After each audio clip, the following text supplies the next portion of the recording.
This is Neil Ratner Rock Doc here on WDST Radio Woodstock with another episode of This Week in Rock with support from Transcend Dental and my friend, the amazing dentist and rock star Bruce Milner. Visit Transcend Dental, his stunning new office at 2 Maverick Road on the corner of Maverick Road and Route 375.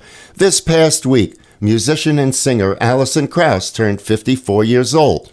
Krauss's mother played banjo and acoustic guitar, and at her mother's insistence, Alison began studying classical violin at age 5.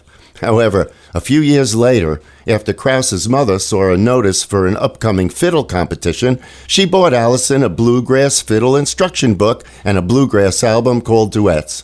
Alison learned to play a few songs by ear, and by the time she was 10, she had won her first competition. But more importantly, she got turned on to bluegrass.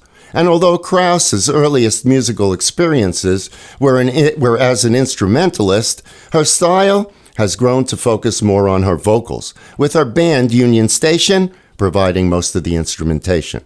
Krauss has released 14 albums, and her work has sparked a renewed interest in bluegrass music in the United States.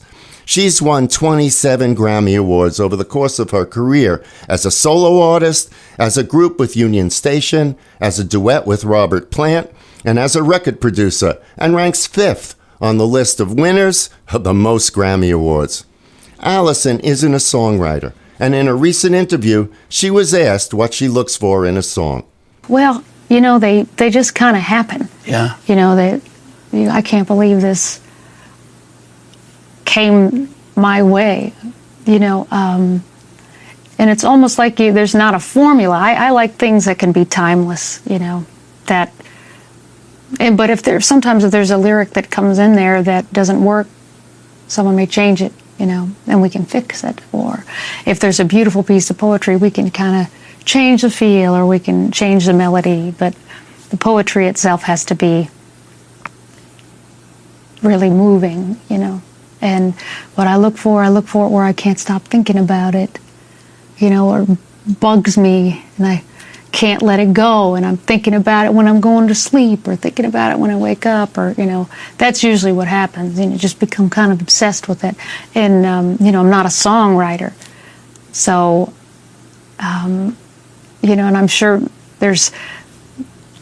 I don't try to write, but I grew up with songwriters, so I see that process, and I see that, for lack of a better word, torment, which is really beautiful, to love something so much that you work it and work it and work it. And I love watching that desire to tell the story beautifully.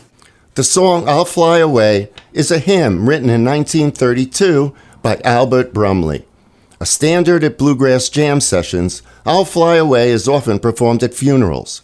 And although the Cosi sisters recorded what was used in the film Oh Brother, Where Art Thou?, the recording by Alison Krauss and Gillian Welch was chosen for the soundtrack.